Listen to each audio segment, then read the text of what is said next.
Bueno, lo cierto es que hemos avanzado bastante con este curso. Todavía no hemos terminado, pero ya prácticamente estamos llegando a un 85, de un 80-85% del volumen que estábamos nosotros programados a cubrir desde el inicio. 80-83, calculo yo así a grandes rasgos. Y bueno, no nos podemos retirar de este curso sin hablar de esta clase del tracto gastrointestinal. Esto, como con los otros sistemas que hemos discutido anteriormente, la ventaja es que hasta este punto, pues ciertas cosas son un poquito más fáciles de mencionar porque ya hemos visto pues cada una de las secciones en su respectivo momento. Ya hablamos de los epitelios, ya hablamos del tejido conectivo, ya hablamos de la parte del músculo y de la parte del nervio. Por lo tanto, pues se hace un poco más llevadero hablar hasta este punto de el curso. Sumado a eso, pues usted también ha ido viendo sus clases de laboratorio, que pues de alguna u otra forma eso debe ayudar a poder concretar pues la idea de este tema. Entonces, el tracto gastrointestinal, lo que nosotros vamos a ver el día de hoy, pues abarca esencialmente el tubo digestivo. En la otra clase vamos a hablar de las glándulas salivares, del hígado y del páncreas. Ahí está, perdón, de que esta clase que se hizo, cuando hablamos de que la parótida, la submandibular y la glándula eh, salivares mayores. ¿Ah? Eso lo hablamos creo que el otro viernes, si no me equivoco. Bueno, esencialmente cuando tú comes algo, lo masticas, te comes una hamburguesa, esa hamburguesa tú tienes que convertirla en moléculas más chiquititas, ¿okay? En las grandes moléculas, en las grandes familias, en carbohidratos, en proteínas, en lípidos, etcétera, que eventualmente van a ser absorbidos, ya sea respectivamente en el intestino delgado y la mayoría del agua en el colon. Entonces, esa es función de todo el tracto gastrointestinal. En este sentido, pues el tubo digestivo pues, sería un concepto homónimo de él. Entonces, también como todo buen epitelio, aparte de secretar un montón de cosas que vamos a describir algunas, el tracto gastrointestinal también funciona como una barrera protectora porque también está en contacto con muchas cosas. Es parte de esa barrera de la inmunidad innata. Entonces, en el tracto gastrointestinal tenemos estructuras que nos ayudan a masticar, a manipular lo que estamos ingiriendo, a secretar muchas cosas, enzimas, fluidos. También el tracto gastrointestinal es una unidad hormonal importante, una unidad endocrina importante, absorbe un montón de cosas, agua, electrolitos, carbohidratos. De verdad que el tracto gastrointestinal por sí solo hace muchas funciones. Por eso es que realmente esta clase pues es inevitable que sea voluminosa. Después de hablar con calma, pero nada más le estoy leyendo las cosas que son pues de mayor relevancia. Esto realmente es lo que vinimos nosotros a discutir aquí. Pues la histología, porque como dijimos, ¿no? En esta clase pues vamos a hablar del tubo digestivo.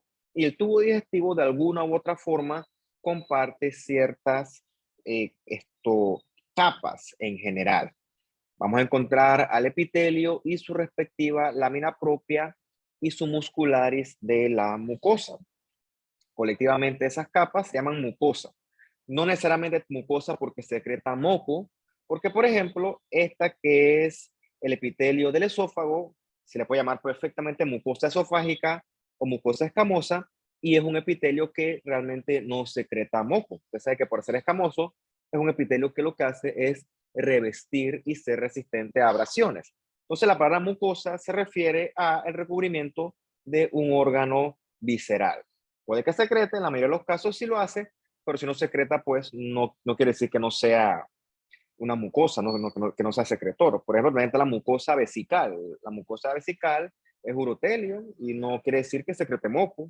Entonces, pues, es un término que de repente se presta para algo de confusión, pero bueno, mucosa en términos generales es un epitelio que reviste alguna cavidad o un órgano visceral.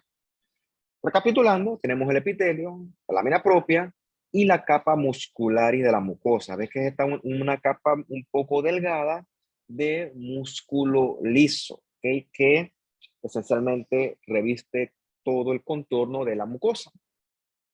Luego viene la submucosa, ¿ok? La submucosa, y luego viene la que es más gruesa, la capa muscularis de la mucosa, y en la mayoría, pero no en todos, encontraremos una serosa.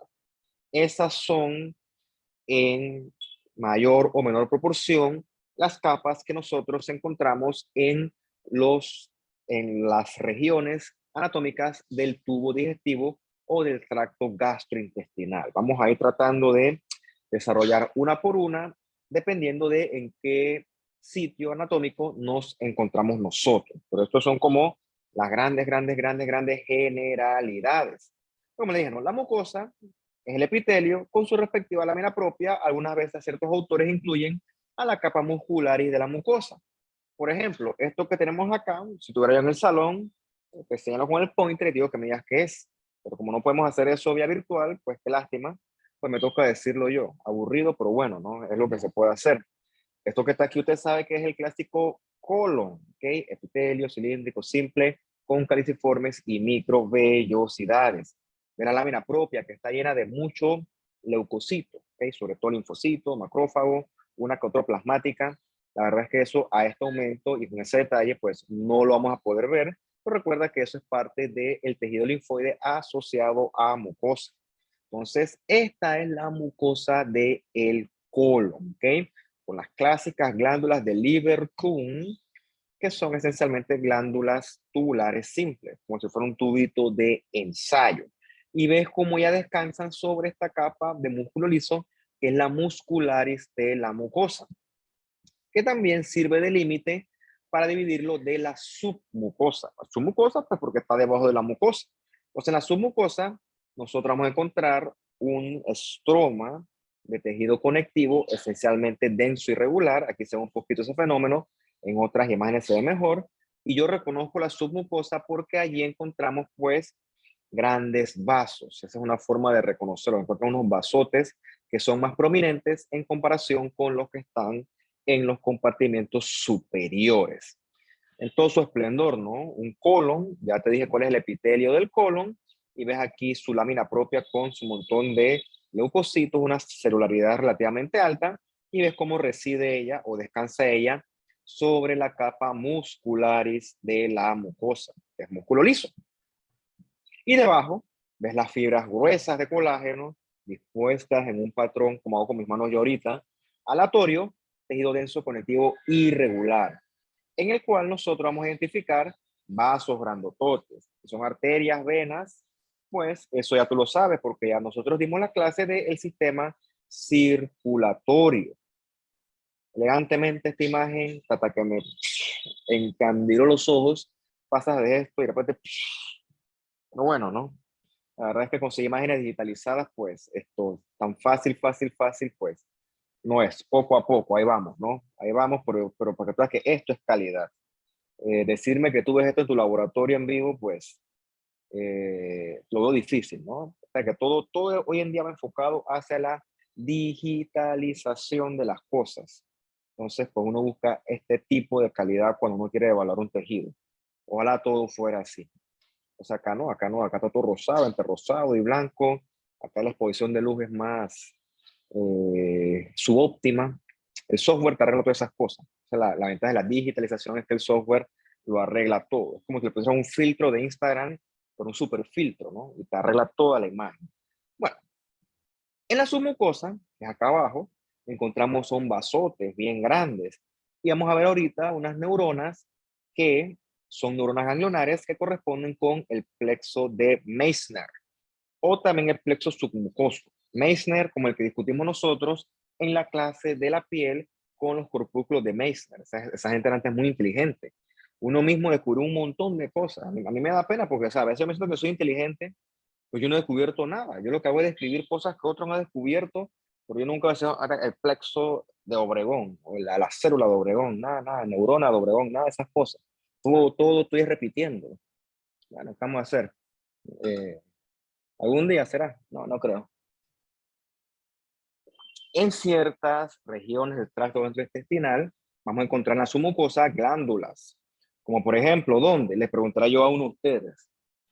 Pero la respuesta de esto, pues, no me va a conectar porque es vía esto, virtual y no voy a parar la clase 6 minutos para que me contesten. Por ejemplo, en el duodeno, ¿no? Con las glándulas de Brunner. Y también en el ilion, sobre todo con el tejido linfoide del MALT.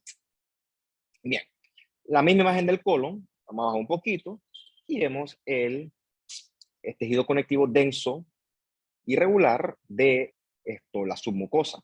¿Ves los vasotes grandototes, los que tienen esta capa muscular más prominente? Pues yo asumo con bastante seguridad que son arteriolas, y ves estos grupitos de células ganglionares o neuronas ganglionares acompañados, rodeados de sus celulitas satélites.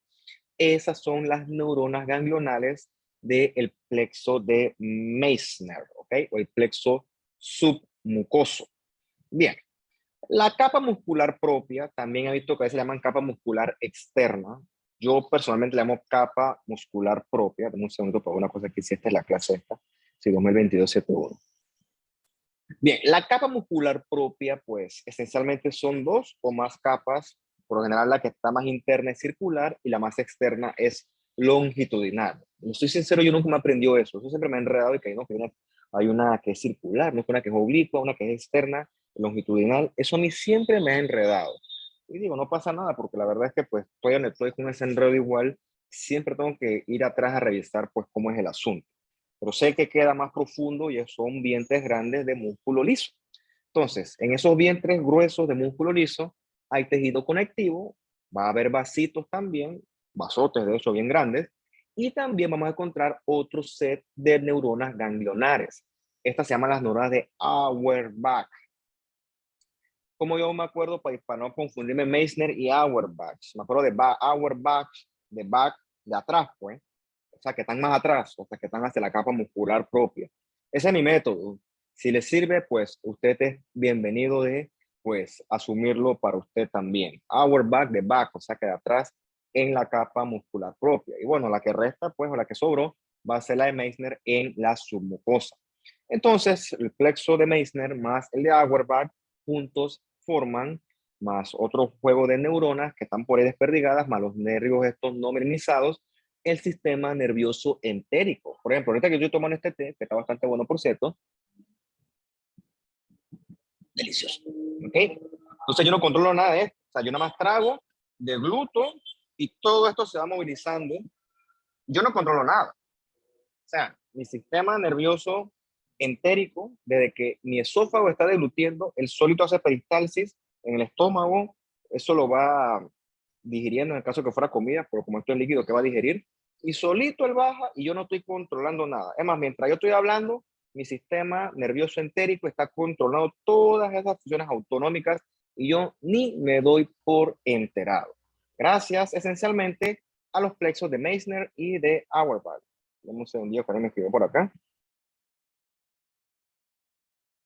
Entonces, aquí te lo puedes con calma después. Esto es un intestino delgado esquemáticamente, de los deditos que son como las vellosidades, en todas las capas, ¿no? La mucosa, aquí los prominencia de los placas de Peyer en este esquema. No consigo una así, no consigo una imagen así con las bolotas de los folículos linfoides. Salen siempre borrosas y feas. Y acá abajo el tema este de la muscularis propia, ¿no? También la muscular externa. Yo le llamo muscular propia, me gusta más ese nombre. Y bueno, aquí te puedes ver después la leyenda con calma en tu casa. Bien, la misma imagen del colon, la verdad es que se aplica para todas. Ves aquí los vientres de músculo liso, de la capa muscular propia. Teóricamente la interna de ser circular, la externa de ser longitudinal, y entre ellas hay tejido conectivo con unos vasos grandes como este que está acá, y encontramos más neuronitas ganglionares, morfológicamente idénticas a su contraparte de la submucosa, solamente que estas se encuentran entre músculo liso. ¿Okay? Así tú la diferencias de las anteriores. Si las ves rodeadas de tejido conectivo denso irregular, pues yo asumiré que están en la submucosa y son las de Auerbach, perdón, la de Meissner, me equivoqué, anda leyendo. Pero si yo las veo entre músculo liso, yo asumo que son las de Auerbach porque están entre las capas de la capa muscular propia como tal. O sea, las neuronas del plexo de Auerbach. Bien, Y la serosa, que esencialmente es mesotelio, reviste ciertos órganos que son intraperitoneales. Es una capa que también lleva muchos vasos, puede tener algo de grasilla dependiendo de. Y bueno, por ejemplo, en el esófago, como el esófago no está dentro de la cavidad abdominal, el esófago tiene una capa de tejido conectivo muy similar a una adventicia como de los grandes vasos. El tema este de la serosa del peritoneo, yo lo voy a dejar para que usted lo vea con más calma en su clase de anatomía, porque realmente aquí hay otras cosas de que hablar. Hay órganos que son intraperitoneales, otros que son retroperitoneales, y bueno, la verdad es que esto conlleva su dosis más de detalle que pues, la verdad es que eso es mejor verlo en su clase per se de anatomía. Bien, la misma imagen del colon, nada más que estábamos bajando más. Ve aquí los vientres de músculo liso, ve aquí las neuronas ganglionares del plexo de Auerbach, y ves aquí esta grasa. Esa es la grasa del tejido subseroso. ¿Okay? Ve aquí los vasitos sanguíneos, algo de tejido conectivo, y si superamos hacia más aumento, acá viéramos algo de peritoneo, ¿okay? En este caso mesotelio. Hasta este punto, esto es importante, conocer las capas de, por ejemplo, un colon, hablando del tema de cáncer de colon. Cuando tú ves tu clase de medicina interna y comienzas a hablar de oncología, tú vas a ver los estadiajes. Un estadiaje que es el T, ¿ok? Entonces, el T te habla a ti de hasta dónde invade el tumor. Si se queda en la mucosa, si invade muscular y mucosa y lámina propia, si invade submucosa, si invade muscular propia o si invade hasta el tejido subseroso o se va más allá. Dependiendo de eso, el paciente tiene un T más grande y el pronóstico y el tratamiento va a variar. Entonces, es la importancia de conocer las capas histológicas de estos órganos viscerales. Bien, usted sabe que, por ejemplo, este té que estoy tomando yo ahorita, a pesar de que lo está recién hecho, a pesar de que la taza está teóricamente limpia, no está estéril. Esto está lleno de un montón de bichos que yo no puedo ver, pues son chiquititos. Yo los ingiero, pero ¿por qué no me enfermo? Porque todo mi tracto gastrointestinal está lleno de tejido linfoide que me protege. Además, recordemos que el mismo epitelio sirve de barrera física. Entonces, si alguno de esos potenciales bichos es reconocido como algo antigénico, se activa mi MALT, comienzan a secretar o mejor dicho, a producir anticuerpos que van a neutralizar esos potenciales agresores. Cuando hablamos de secreciones y mucosas, sobre todo hay anticuerpos tipo IgA, que ellos están rondando, vigilando, y apenas que entra un potencial eh, agente ofensor, el IgA lo destruye. Eso forma parte de la inmunidad humoral, que sobre todo es medida por anticuerpos. Todo el tejido gastrointestinal, todo el tracto gastrointestinal está revestido de mucho tejido linfoide, ¿okay? No es que está inflamado, ese tejido linfoide está ahí porque tu tracto gastrointestinal está constantemente expuesto a un montón de cosas del ambiente. O sea, literalmente todo lo que tú te llevas a la boca, todo tiene en mayor o menor medida alguna carga de suciedad, de partículas, de microorganismos.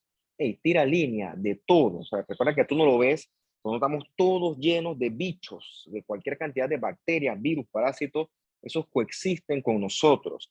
Algunos comen con nosotros en la misma mesa, se llaman los comensales, otros somos un pacto de no mutuo daño, pero otros sí son potencialmente agresivos. Entonces, con los que son agresivos, nosotros sí reaccionamos y gracias al mal solemos vencer. Lo que sí es anormal ver en el tracto gastrointestinal es ver neutrófilos. ¿Okay? Como tú ves, aunque sea un neutrófilo, eso quiere decir que la inflamación es activa y que entonces allí sí hay algo molestando a esa mucosa del tracto gastrointestinal, donde sea, ya sea en esófago, ya sea en estómago o ya sea en intestino delgado o colon. Eso sí es anormal. Bien, cuando usted de pediatría va a conocer una enfermedad que se llama la enfermedad de Hirschsprung. ¿Okay? Usted sabe que el colon tiene que constantemente moverse, que es el peristaltismo normal. Gracias a ese peristaltismo, el colon moviliza las heces y los gases hacia afuera del cuerpo. pero puede haber una condición donde el colon, ¡puf!, se paraliza. Y cuando el colon se paraliza, se llena de aire, como si fuera un globo, ¿ok? Esa condición se llama megacolon agangliónico. En el contexto de Hirschsprung, también hay otro que se llama en el contexto de megacolon tóxico, en el contexto de una enfermedad inflamatoria intestinal, y también se asocia a enfermedad de Chagas. Yo nunca he visto, pero siempre lo describen. Usted conoce la enfermedad de Chagas con parasitología, que se habla de los tripanosomas. El punto es que el colon, ya sea la etiología que más te guste o la etiología que estemos discutiendo en cuestión, el colon se paraliza, ¡blup!, se llena de aire. ¿Okay? Y cuando el colon se llena de aire, el paciente, el perímetro abdominal aumenta, como esta imagen que tienes aquí, un globo, el colon. Entonces, como el colon no se está moviendo, tú pones el estetoscopio y tú no escuchas nada. Normalmente cuando tú pones un estetoscopio te escuchas que es el sonido normal de los ruidos hidroaéreos. Pero como el colon no está moviéndose porque tienes alguna lesión a los nervios o ausencia de los nervios, en el caso de Hirschsprung, el colon está totalmente paralizado. Entonces ahí no hay nada que hacer, solamente operar. Tienes que cortar el segmento del colon paralizado y quitarlo, ¿okay? Porque si no, eso ya no sirve, ¿okay? Si no, el paciente pues no va a dejar de estar distendido, y luego tienes que demostrar en la pieza quirúrgica, tienes que demostrar la ausencia de estas neuronas ganglionares. Es la importancia de conocer la histología. Entonces, hasta que tú no hagas eso, el paciente pues no va a poder tener tránsito intestinal. Bien, esta es la pequeña introducción de nada más media orilla. Vamos a hablar ahora sí de la cavidad oral. Bien, en la cavidad oral tú sabes que esencialmente lo que tú encuentras es epitelio escamoso. Dependiendo de qué sección sea, puede estar queratinizado, como los labios, la parte exterior, parcialmente queratinizado, como en el tema este del borde de Vermilion, que ahorita se lo voy a enseñar, o no queratinizado, como dentro de la cavidad oral como tal. Esa disposición de células escamosas no es una casualidad. Las células escamosas son resistentes a la abrasión. Entonces, que tú agarras un hueso, ponte que estás comiendo una alita, ¿okay? Vas ahorita después de la clase o sea, uno donde vendan wings, te comes tu alita y tú ves que la mucosa oral no se te va a lesionar, no se va a sangrar, no se va a romper, porque estos queratinocitos, esas mucosas son fuertes. Entonces tú puedes movilizar con bastante libertad las cosas en tu cavidad oral, y la cavidad oral, su epitelio, resiste bastante bien toda esa abrasión. Entonces, por eso es que tenemos tenemos epitelio escamoso en la cavidad oral. Entonces, vamos a ver ahorita estos landmarks. Por ejemplo, ves aquí en el prolabio, aquí hay queratina, pero adentro de la mucosa oral no hay queratina. Y también tenemos el paladar duro, que es el techo de la cavidad oral, también le llaman el cielo de la boca, que es así, ¿no? Está directamente la submucosa en contacto, perdón, con, con hueso, ¿no? El hueso propio de esta región maxilofacial. Ves aquí, como siempre, el clásico epitelio escamoso estratificado. Como es cavidad oral, va a estar no queratinizante. Ves las glandulitas submucosas y ves aquí directamente gran parte de la lámina propia, la submucosa, en contacto con el hueso propio del paladar duro. ¿Okay? Entonces, esto es importante porque tienes este combo aquí. Esto es paladar duro. Bien. Esencialmente en la cavidad oral, repito, hay un epitelio escamoso no queratinizante. En el paladar, carrillos son los espacios estos entre la encía y los cachetes. Yo me sé eso de carrillos porque cuando estaba chiquito me gustaban los hámsters. O todavía me gustan, ¿no? Pero son mucho cuidado. Entonces los hámsters decían que ellos les gusta albergar comida en los carrillos. Y yo siempre me ponía, yo lo veía al hámster, yo le ponía la comida, y yo veía que él como, pero está comiendo, ¿por qué come tanto? Y no está comiendo, sino lo que hace es que él se mete la comida en la boca y se le inflan los cachetes, y lo que hace es que se lleva la comida a su madriguera. Dice, ¿cómo come tanto? O sea, se acabó todo el platito y no es que coma, sino que se mete la comida en los carrillos y la esconde. Por eso es que me sé el tema este de los carrillos. También, esencialmente, hasta la orofaringe y la faringe como tal, que discutimos nosotros en la clase de respiratorio, todo eso es esencialmente epitelio escamoso, ¿ok? Pues recuerda, no queratinizante. Más profundo, aquí encontramos en esta cavidad oral muchas glándulas salivares menores, ¿ok? Esas glándulas salivares, pues, ¿qué producen? Pues saliva, ¿ok? Saliva con sobre todo enzimas como la amilasa. Cuando tú estás comiendo esa amilasa, comienza el proceso de digestión de los carbohidratos, sobre todo. Y también puedes encontrar algunos leucocitos plasmáticas que se quedan en IgA, porque ya eso forma parte de nuestro MALT. Bien, con los labios, pues los labios son móviles. Yo voy a hacer esto con todos tus labios, porque los labios tienen bastante músculo esquelético, estriado, ¿no? Que permite movimientos voluntarios. Entonces, en ese labio, entonces esto aquí, tú disculpa que lo hago, pero es la única forma. Esta parte que da con los dientes, esa parte no tiene queratina y está húmeda porque allí hay glandulitas submucosas menores en el bordecito del labio, que es bastante sensible.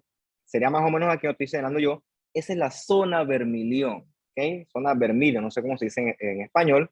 Eso hay epitelio escamoso no queratinizante. Ves que aquí no hay glandulitas, ves que aquí sí hay glándulas, acá no. Y eso sí es bien sensible. Te pasas el dedo por ahí y ves que se siente bastante, porque hay bastantes nervios ahí. Y otra cosa, yo me acuerdo cuando jugaba fútbol que estaba chiquito. Yo era malísimo jugando fútbol, pésimo. Jamás tuve talento y sufrí eso bastante. Ahora que me acuerdo, fue mucho sufrimiento en vano, pero era malísimo jugando fútbol. Y bueno, pero como todo juego de fútbol, como todo juego de contacto, uno se golpea y todo. Y me acuerdo una vez me caí y me golpeé la boca. Chuleta, eso fue un sangrerío que a la vida pareciera Dios mío, me iba a morir desangrado. Entonces eso sangra buco. O sea, me acuerdo que sí sangre sale en el labio. ¿Qué sangrerío? Porque hay muchos capilares en esta zona del labio, sobre todo en la zona vermilión.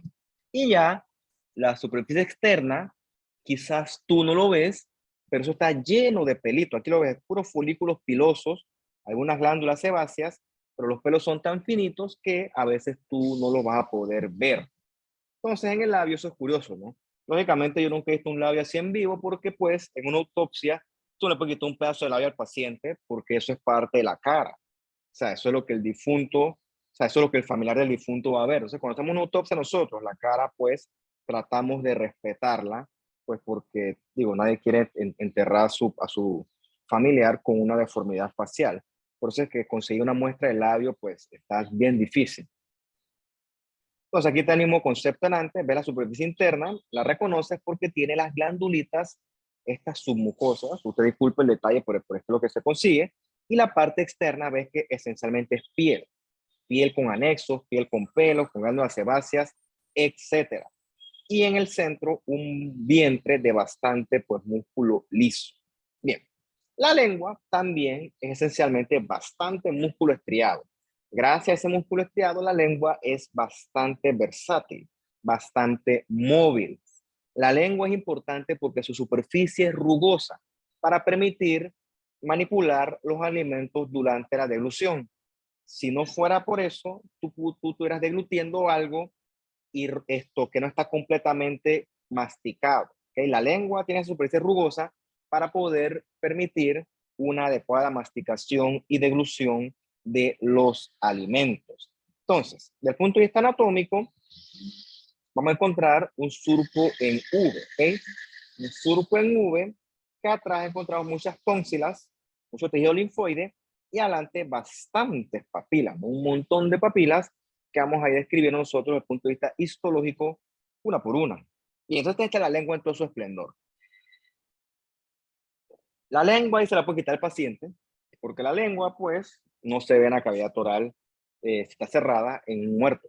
Entonces, la lengua es puro músculo esquelético, bastante músculo esquelético que permite movimientos prácticamente en todas las direcciones, bastante útil al momento de la manipulación de los alimentos durante el acto de la masticación y la deglución. Si no fuera por esto, entonces tú estuvieras masticando algo y accidentalmente se te puede ir a la faringe. Entonces, eso es lo que nosotros no queremos. Queremos que solamente los alimentos sean deglutidos cuando están correctamente, pues, masticados. Entonces, esas papilas linguales incluyen varias, ¿no? Vamos a ver que son las filiformes, las fungiformes, las foliáceas y las circunvaladas. Las más numerosas son las filiformes. Son las que están en la, no puedo hablar con la lengua afuera, en la superficie dorsal de la lengua, o sea, esta. Realmente son las que le dan el color ese blanco a la lengua. O sea, no necesariamente quiere decir que tú tengas la lengua sucia. Eso es controversial porque puede que se la tenga sucia, pero no que, o sea, si tú te estás cepillando vigorosamente y lo blanco no sale después de una buena higiene, eso no es sucio, ¿no? Eso es queratinización de las papilas filiformes, porque son papilas puntiagudas que están bastante queratinizadas. Esta queratinización con esas puntitas ayuda a que la papila filiforme le dé una superficie rugosa a la lengua, de manera que sea fácil la manipulación de los alimentos durante la masticación. Eso es como, por ejemplo, el tema de los zapatos, ¿no? El zapato que tiene un buen agarre, porque te compras unas botas Columbia y para hacer este trekking tienes un mejor agarre que con unas zapatillas de correr. Realmente con las zapatillas de correr, unas Adidas, unas Nike, pisas un charco y te resbalas. Pero la Columbia, que es un poco más cara, pues tiene más tecnología y mayor agarre.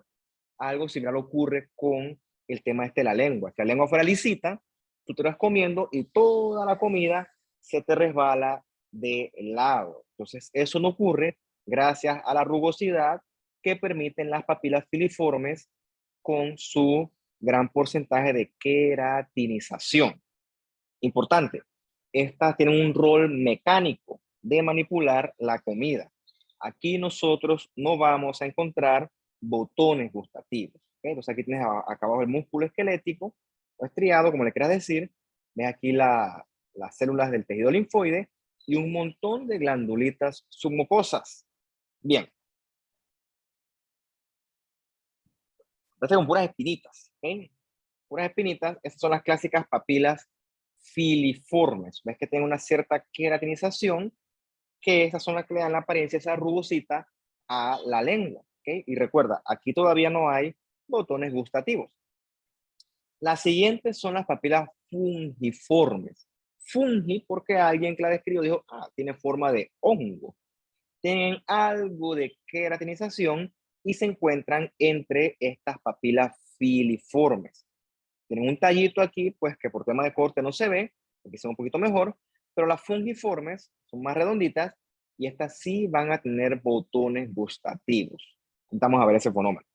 Las foliáceas son como unos tallitos en paralelo, ¿ok? Esos tallitos están separados por estos surcos, ¿ok? Que estos surcos sí van a tener a sus lados estos taste buds o estos botones gustativos. ¿Okay? Entonces, las papilas foliáceas se encuentran anterior al tema de la V, al surco terminal.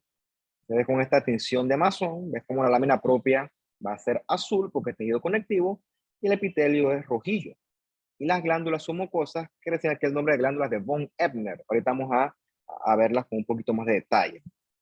Bien, esta es la papila foliácea, ves que es grandotota, y ves que tiene, son como unos tallitos, unos puros tallitos que están divididos por estos surcos profundos que en su epitelio más profundo va a contener el temita de los botones gustativos. Entonces, aquí en esta papila foliácea encontramos bastante leucocito que forma parte del mal. Repito, no es que eso esté inflamado, ¿ok? Ese tejido linfoide, esas células linfoides, están ahí para servir de defensa. Y encontramos todas estas glándulas submucosas, productoras de saliva, que en este punto de la lengua reciben el nombre de glándulas de von Ebner, ¿ok? Esencialmente son glándulas o acinos serosos. Ve aquí el surco de la foliácea, y ve aquí estas estructuras como estos ovillos, como una cebollita me parecen a mí, me recuerdan a mí. Estos son los botones gustativos. Y acá están todo el tema de las glándulas de von Ebner y aquí un ductito que la conecta a su respectivo epitelio superficie. Recuerda que son glándulas exocrinas. Bien, Exocrinas. esa sí, gracias. Correcto, estoy de acuerdo contigo. Ahora que me escribió, a esta hora que me escribió tan tarde. Liliana.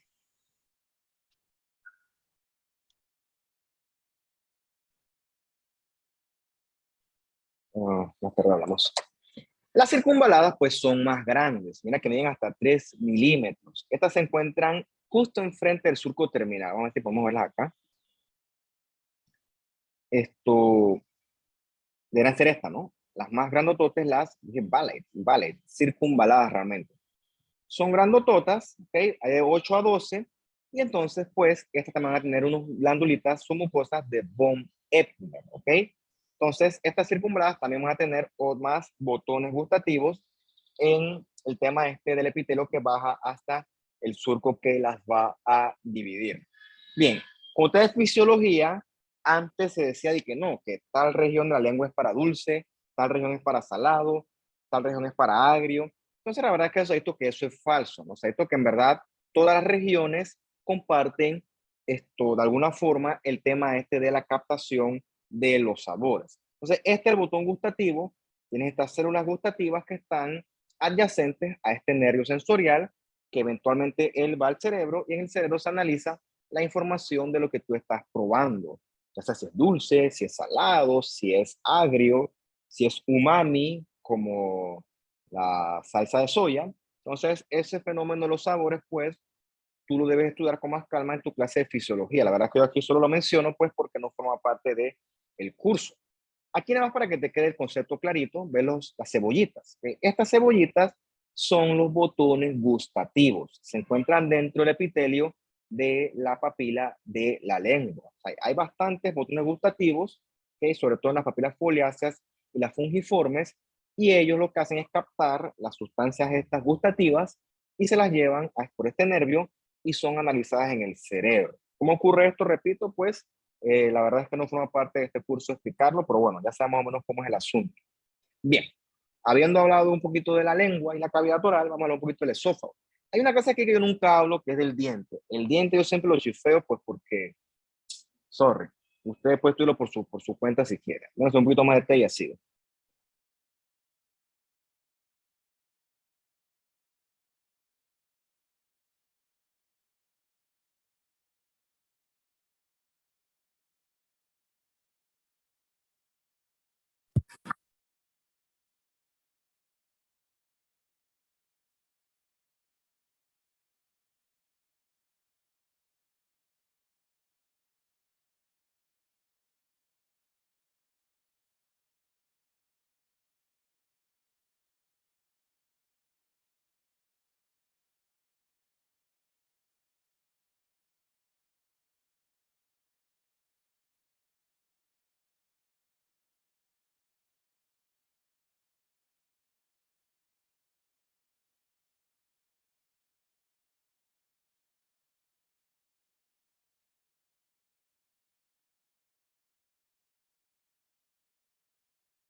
Be my guest.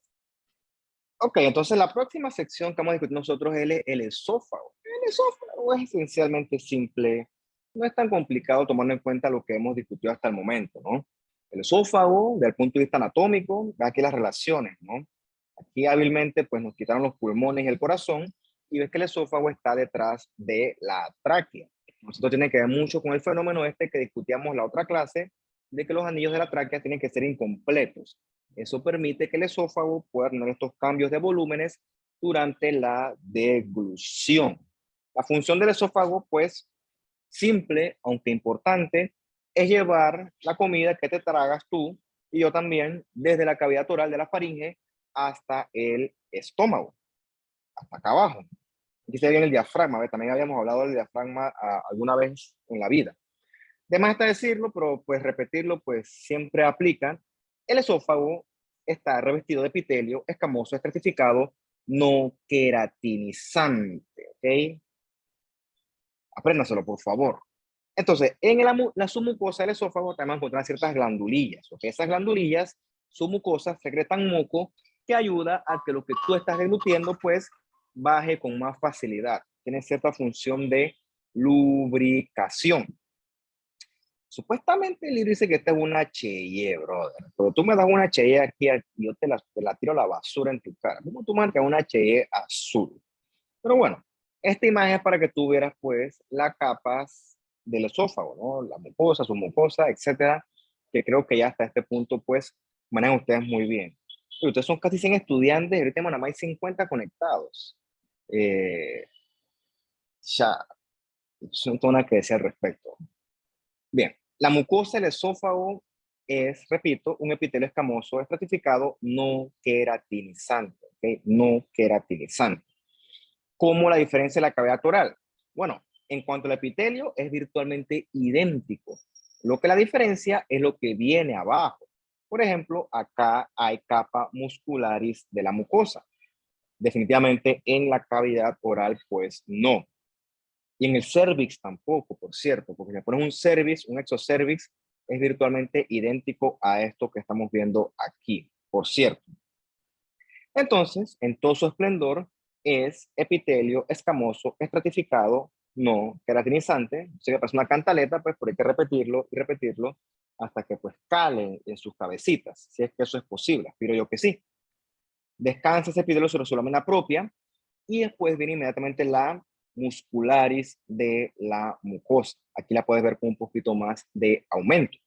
Más profundo hay estas glandulitas submucosas productoras de moco que se encargan de producir un moco que lubrique el esófago para que el paso a la comida sea lo más fácil posible.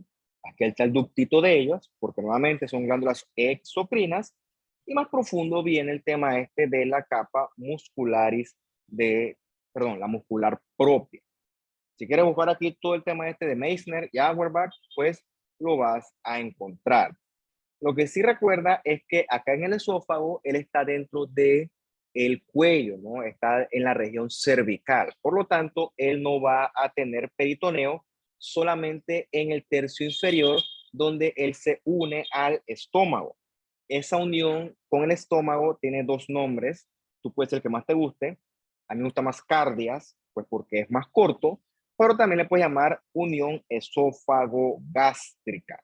Entonces aquí vas a encontrar una transición entre mucosa esofágica escamosa y la mucosa cilíndrica del estómago que vamos a discutir con más detalle más adelante. De hecho, la mucosa del estómago es el gran grueso de esta clase. Considero que la que sea más espacio. Lo que te dije, ¿no? Realmente en los dos tercios superiores, el esófago prácticamente es rodeado de adventicia y más acá abajo con el estómago es que entonces él se recubre de peritoneo con su respectiva serosa. Aquí a nivel de la unión esófago-gástrica o de el cardias. Bien, esto es interesante pues porque esto pues usted lo volverá a escuchar a lo largo de su carrera. En esto ya tuve uno de estos, un esófago de Barrett. Mira, todo aquí tiene que haber una vez vomitado, ¿ok?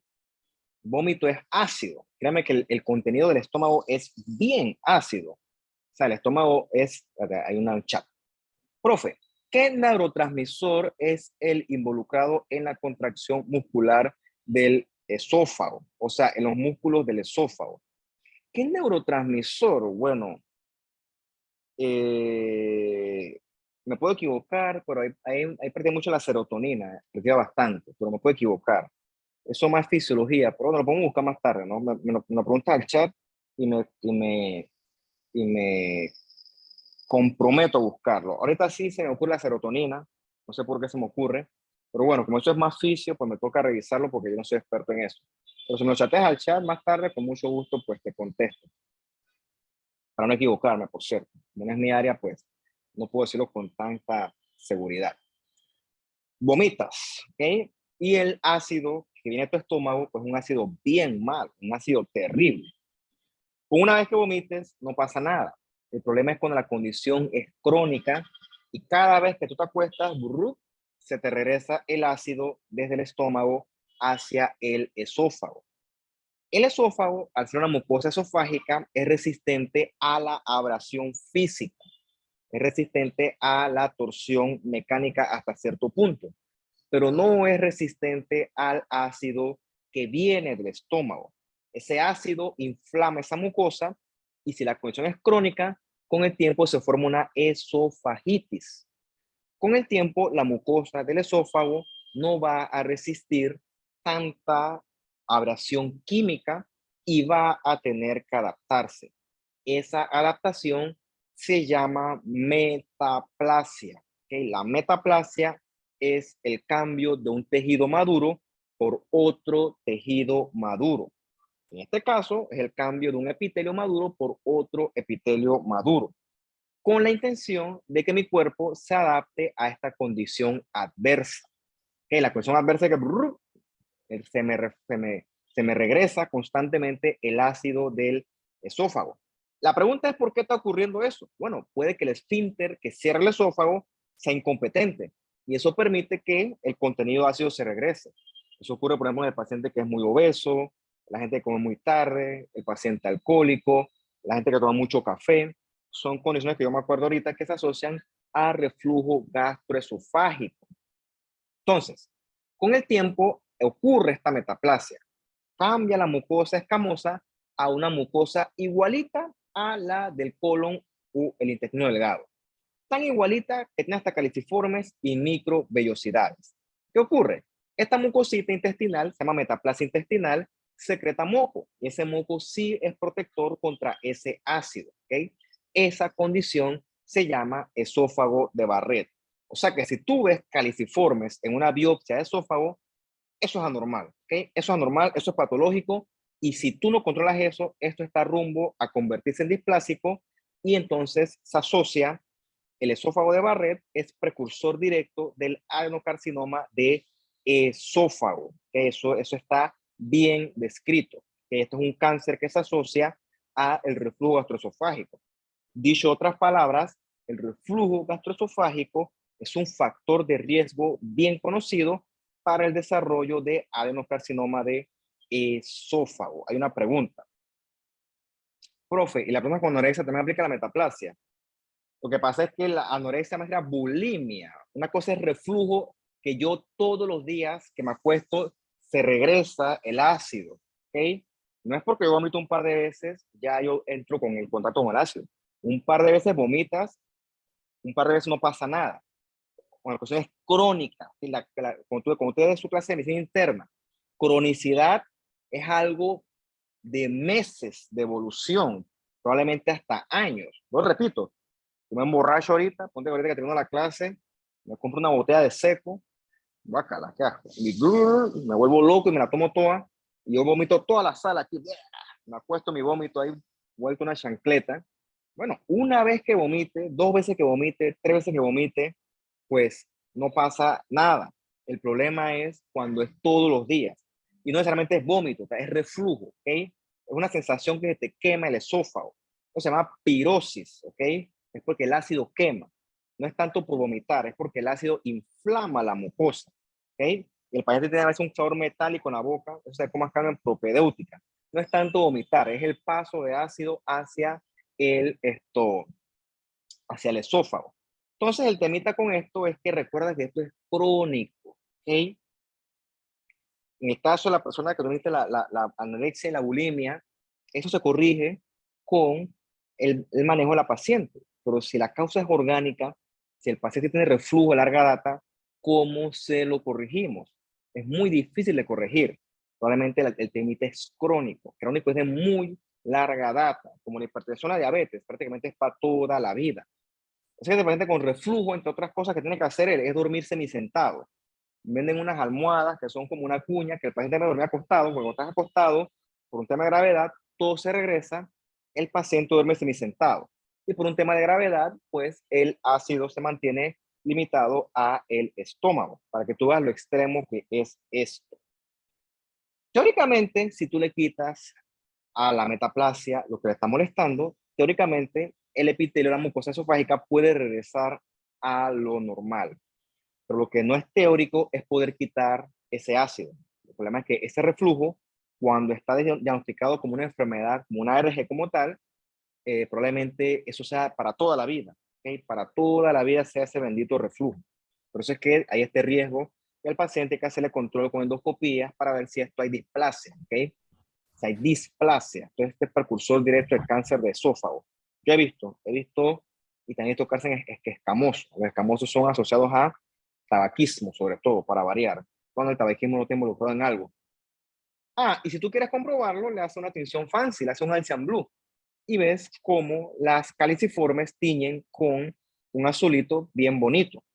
Mira, habiendo dicho eso, esto no se ve así en la biopsia, por cierto. En la biopsia tuvo un montón de pedazos fragmentados, por acá mucosa esofágica, escamosa, por acá caliciforme, todo desbaratado.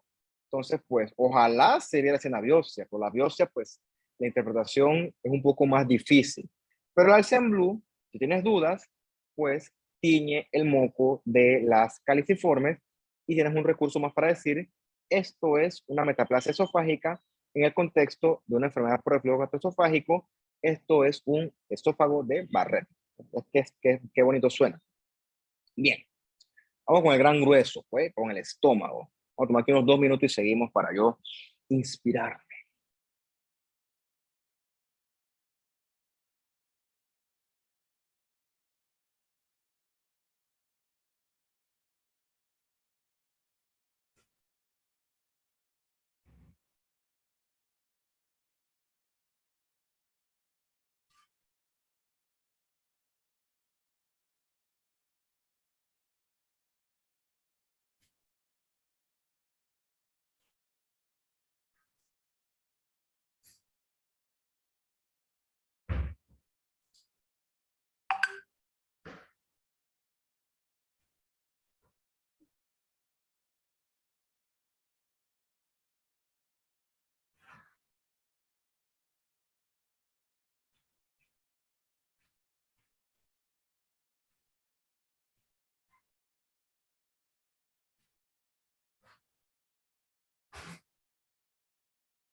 Bueno, niños, yo le dije que esto es largo, así que aguanten lo suyo. Total que no, nada más que según el relojcito aquí va 1 hora. Ana que es tarde, ¿no? Pero bueno, te activó porque yo antes de dar la clase tomé una siesta.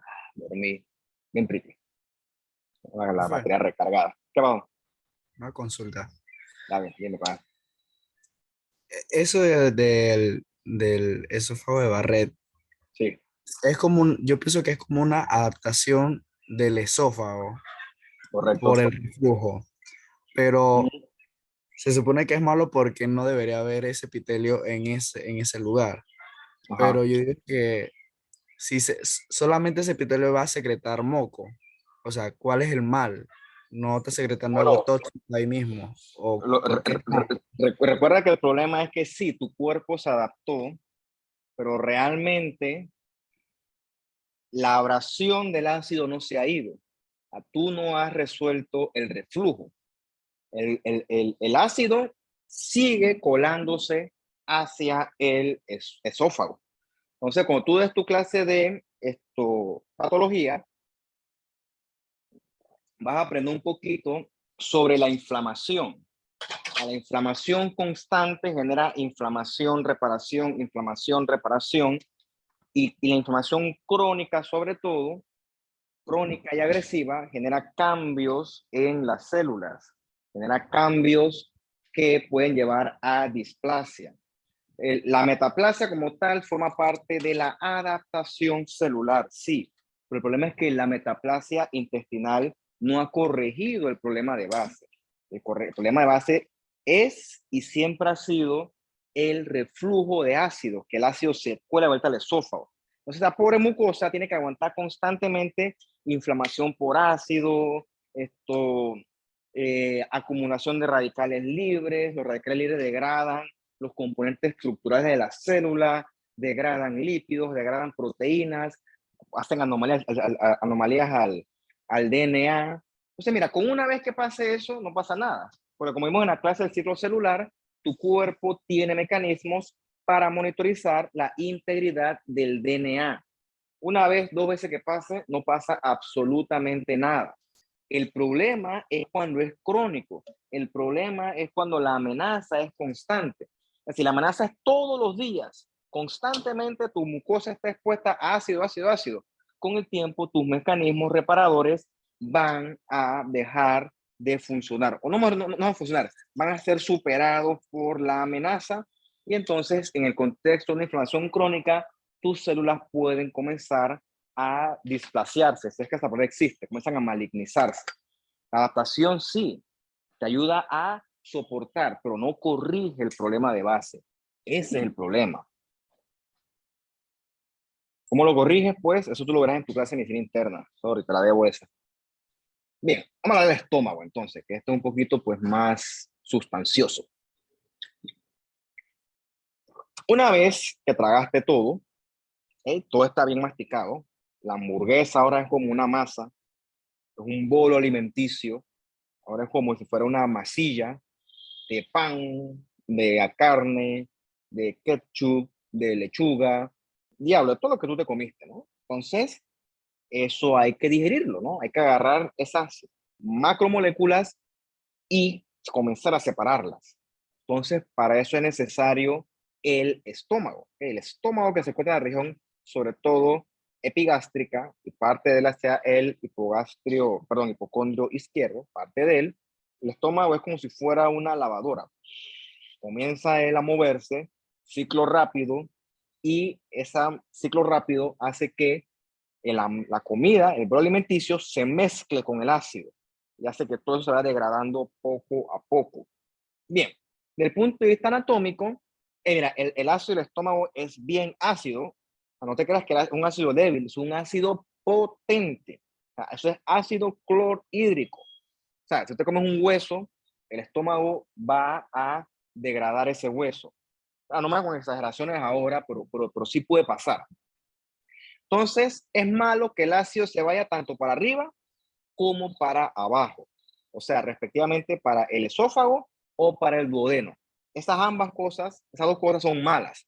Por lo tanto, la mucosa que está en los límites del estómago debe ser una mucosa protectora. Esa mucosa está acá arriba en el cardias y acá abajo en el píloro, ¿ok? Entonces, todo el resto del estómago, que corresponde con el fondo y el cuerpo, corresponde a mucosa productora de ácido. o dicho de otras palabras, a mucosa oxíntica. Es el nombre fancy para esto. Mucosa oxíntica.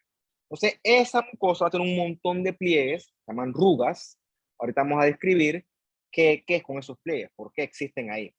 Entonces, vamos a ver que, recuerda, todo esto produce ácido, pero aquí en los extremos tiene que haber mucosa productora de moco que sea protector, porque no queremos que el ácido se cuele para arriba, porque eso da reflujo, o que se cuele para el duodeno, porque eso causa duodenitis, sobre todo erosiva, y se asocia con úlceras pépticas. Ah, mira, hablando de úlceras pépticas, ¿ves? Bueno, usted es famoso en esto, porque yo le mando un montón de fotos, no un montón, algunas fotos de los Helicobacter pylori, porque la verdad es que eso no es ciencia ficción. Eso yo lo veo a cada rato en el hospital, porque pues cuando un paciente tiene esto, hay que dar tratamiento. ¿Okay? Cuando un paciente tiene píloris que se demuestran en el contexto de una gastritis con actividad, sobre todo, la zona Wartenstein, de los palitos estos negros, sobre todo hacia la luz de las glándulas del estómago, pues eso hay que dar tratamiento.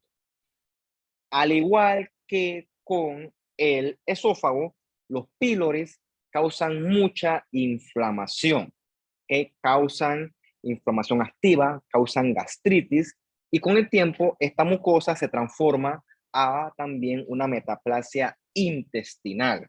¿Okay? Cuando eso ocurre, hay una atrofia de la mucosa y esa gastritis atrófica también se asocia con transformación hacia adenocarcinoma gástrico. Yo sé que aquí no lo dice, pero lo estoy diciendo yo, ¿ok? Por eso es la importancia de la gastritis. No es que, ay, una gastritis yo me la aguanto, yo tomo, qué sé yo, Pepto-Bismol o me tomo leche, o sea, no, esos métodos artesanales, no.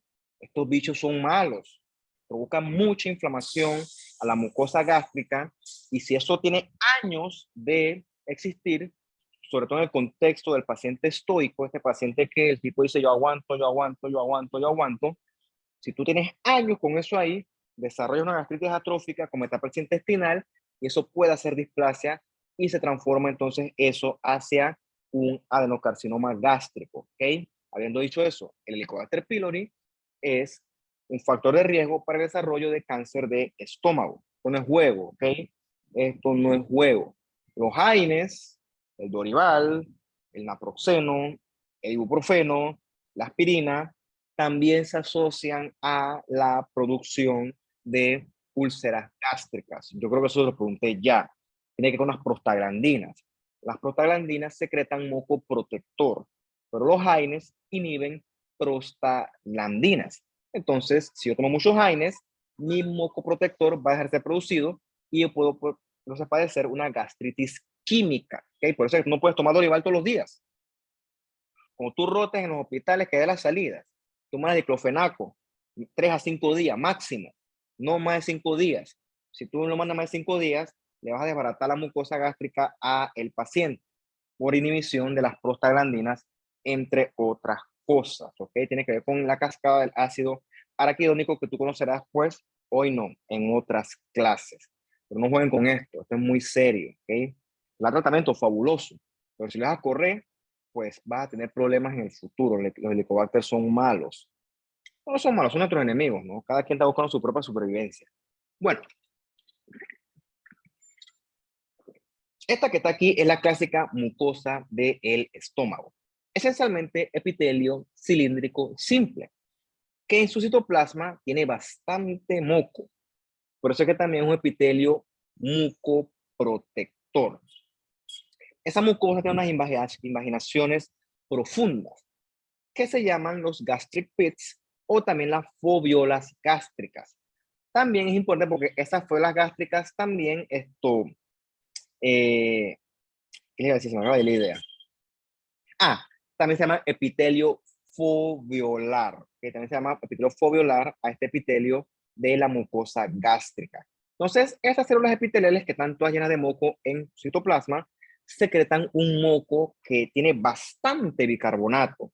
La función de ese bicarbonato es neutralizar los efectos del ácido que él también produce, porque si no fuera así, el ácido comenzaría a lesionar a la mucosa gástrica, que eso es lo que ocurre, reitero, en el contexto de una infección por Helicobacter o en el abuso de AINES. ¿Por qué? Porque matas la acción protectora de la célula foviolar. Esquemáticamente queda todas las foviolas, ¿no? Ves todos los gastric pits bien profundos y están revestidos en la superficie de células foviolares. Más profundo hay otras células que vamos a ir describiendo una por una a lo largo de esta sección del estómago. Ves aquí a más profundo, perdón, más aumento. Ves aquí en la superficie están los gastric pits con el epitelio foviolar. Si hiciéramos más aumento, nos acercáramos, viéramos que este es el epitelio que lo recubre. Un epitelio cilíndrico simple, mucoproductor, que produce bastante moco rico en bicarbonato para neutralizar el ácido que producen estas glándulas de acá abajo. Estas glándulas de acá abajo son la mucosa oxíntica. Obviamente aquí yo sé que no se ve con detalle, pero yo se las voy a presentar con mucho más detalle en las próximas diapositivas. Bien, esta mucosa gástrica, con estos gastric pits, tiene unas glándulas que son bien ramificadas, que se extienden bien profundo hasta la lámina propia. Aquí encontramos también bastantes células progenitoras en la parte, en el tercio medio, ¿okay? Se llaman las células madre de la mucosa, del mucus neck, en el istmo o en el neck, en el cuello de la mucosa. Es importante porque esta mucosa está en un ambiente hostil, un ambiente bien ácido. Por lo tanto, hay que constantemente ir renovando este epitelio, porque es un epitelio pues, que sufre bastante daño del ambiente. Con respecto a la lámina propia del estómago, encontramos como siempre los clásicos leucocitos propios del MALT, capilares, algo de músculo liso y también la clásica muscularis de la mucosa. Bien, recordemos que en el fondo y el cuerpo encontramos muchas glándulas. ¿Ves aquí? No, prácticamente las glándulas están tan densamente empacadas que van a ocupar casi toda la lámina propia, casi nivel lámina propia. Entonces vamos a ver qué son esas glandulitas, que por qué están tan densamente empacadas. Entonces, pues, vamos a ver qué encontramos allí. Esencialmente 4 tipos de células. Ya hablamos de las mucosas del istmo, que son las que favorecen la regeneración, porque en esta función de, entre comillas, células madre. De las que se hemos hablado bastante son de las parietales, ¿ok? En este color rosadito, rojo, color eosinofílico. Las principales, con un poco más basofílicas, y las enteroendocrinas. Traté de hacer que hicieran match con cada uno de su colorcito, con el color, pues, del esquema este del libro. Bien, las primeras que vemos son las células mucosas del istmo. Sinceramente, ellas son duras de ver en una preparación normal. Importa que sepa la función de ellas, una función sobre todo de regenerar constantemente la mucosa. También secretan algo de moco alcalino, pero son distorsionadas por sus glándulas o por sus células vecinas. Por eso es que son un poco duras de ver. Ven aquí como están como apretaditas. Entonces la verdad es que pues buscarlas en una HIE muy difícil. Importante que sepas que existen, pero pues tanto así como decirte que, esto es una célula mucosa del istmo, pues eso es medio ciencia ficción. Mira, la ves aquí, ¿no? Ves aquí en este esquema, están ahí como apretaditas. La verdad que son un poquito bastante difíciles de ver. Pero solamente para que sepas que tiene una función de regenerar constantemente esa mucosa gástrica. Ves con este PAS que tiñen porque tienen granulitos de citoplasma en su interior y ves cómo están todas distorsionadas. Son bastante difíciles de identificar. Así que pues, esa es la característica morfológica de ellas. Las que sí me interesan a mí que usted se aprenda, y aquí sí voy a tomar un poquito más de calma, es la parietal.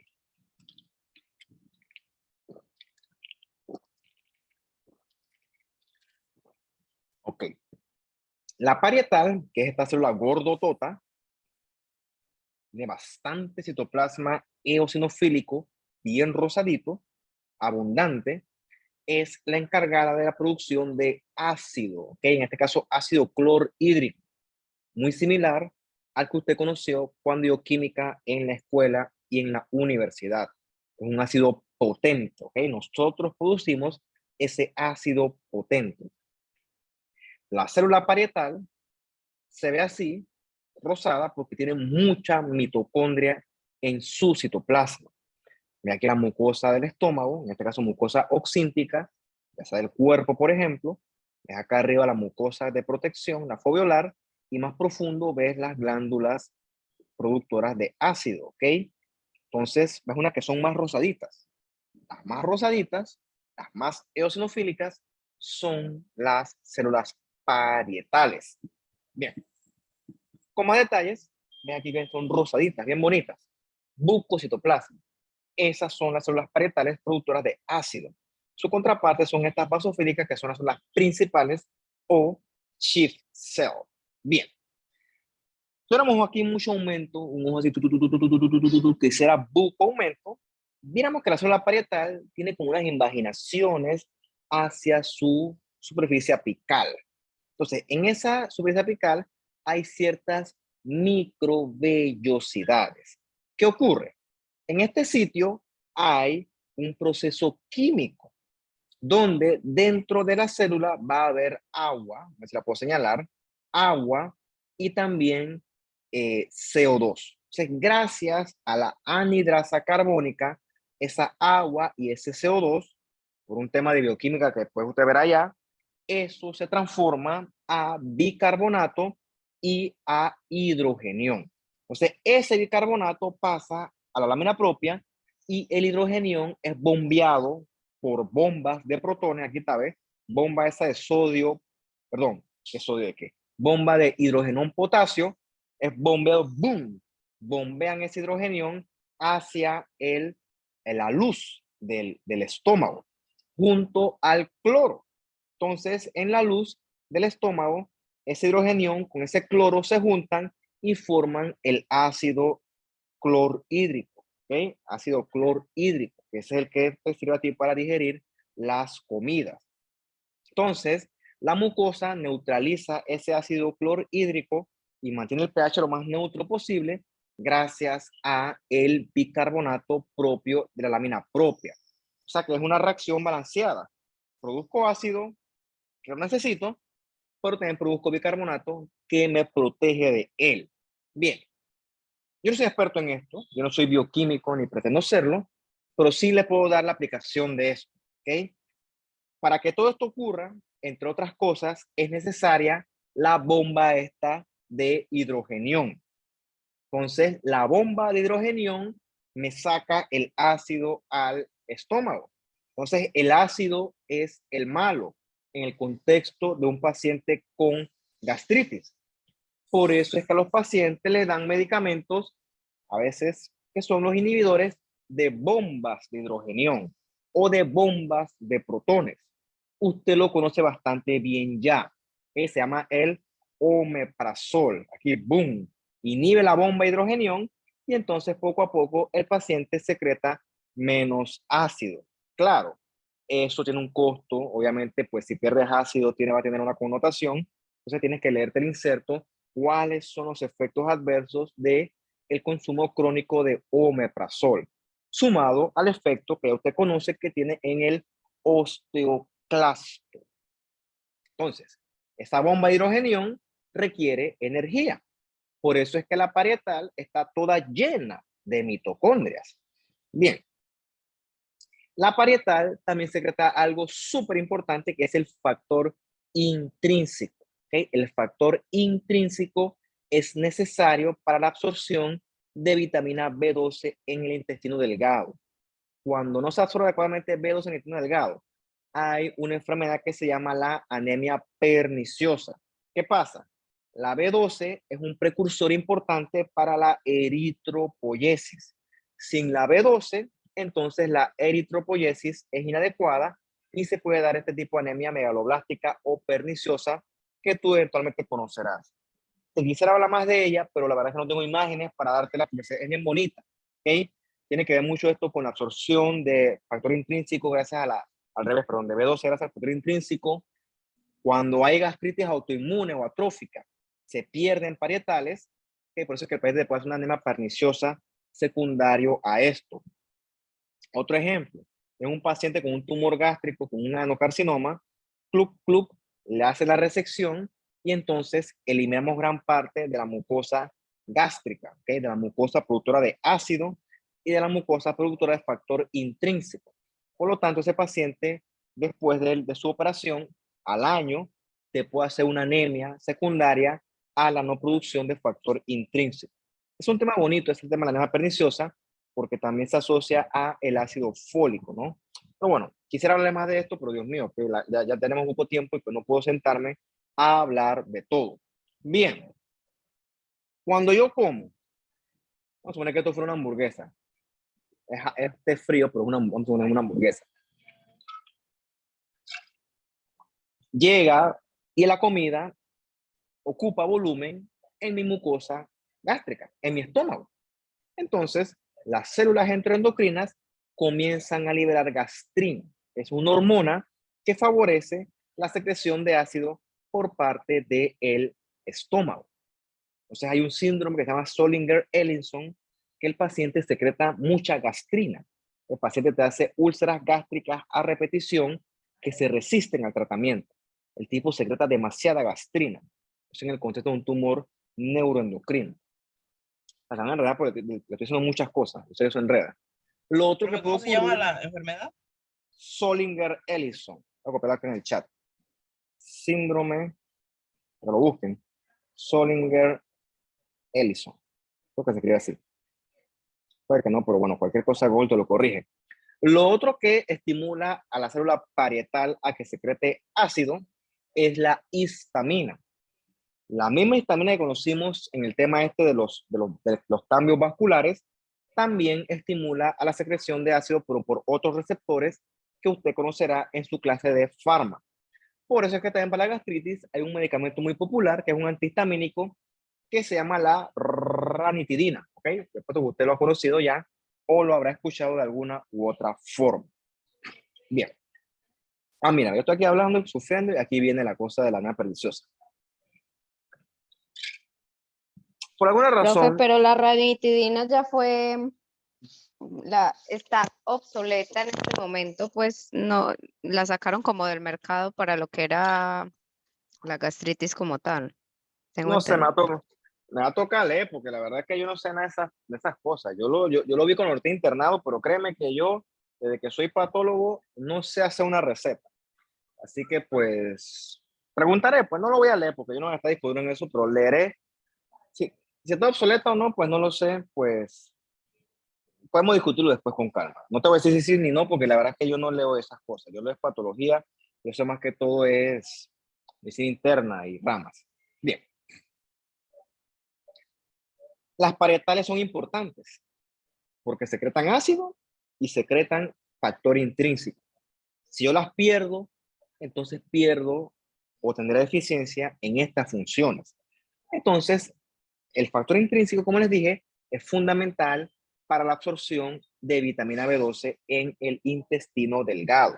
¿Okay? La B12 es precursor importante, o es materia prima para la eritropoyesis. Por lo tanto, si no hay B12, la eritropoyesis va a ser anormal y el paciente me puede hacer esta anemia perniciosa o megaloblástica. La próxima te pongo una imagen aquí para que veas que es megaloblástica porque los eritrocitos son grandototes y también afecta la granulopoyesis. Por eso que también cursas con neutrófilos hipersegmentados. Bien. Las hermanitas son las células principales o chief cell de CC. Su citoplasma es un poco más basofílico. También sus células se llaman simógenas. Estas son células con características propias de una célula productora de proteínas. Citoplasma con muchos granos secretores y lo que hacen es secretar enzimas, sobre todo el pepsinógeno, que es para degradar proteínas, y lipasa, que es para degradar también parte de las grasas. Entonces, la pepsina funciona a un pH bien ácido. Miren esto, 1.8, pH acidísimo. A ese nivel es que nosotros digerimos entonces las proteínas y las degradamos pues a moléculas más sencillitas, e igual ocurre con los lípidos. La otra son las células enteroendocrinas, ¿ok? Sobre todo secretan esta serotonina, que lo que hace es regular el movimiento peristáltico de todo el tracto gastrointestinal. También mencionábamos que tenemos las células G, que secretan gastrina. La gastrina, repito, estimula la secreción de ácido, sobre todo a nivel de la célula parietal. También estas hormonas son importantes porque estimulan la secreción de otras enzimas, la secreción de agua, de electrolitos, y también producen sensaciones de saciedad luego de comer. Pero no puedes que comer, no, tú te llenas eventualmente, ¿ok? Eso se regula a nivel hormonal, por ejemplo, gracias a la leptina, que alguna vez discutimos nosotros, pues, tanta cosa que hemos hablado, no sé en qué momento, pero discutimos, ¿no? Igual todos estos temas tú los vuelves a compenetrar cuando es tu clase de tu fisiología de endocrino. Bien, o sea, aquí tienes esta que parece como un huevo frito, con un halo claro alrededor. Esa es la famosa célula G o enteroendocrina. Aquí la ves con más cama, ves aquí como un espacio blanquito. Eso sobre todo lo es en el píloro.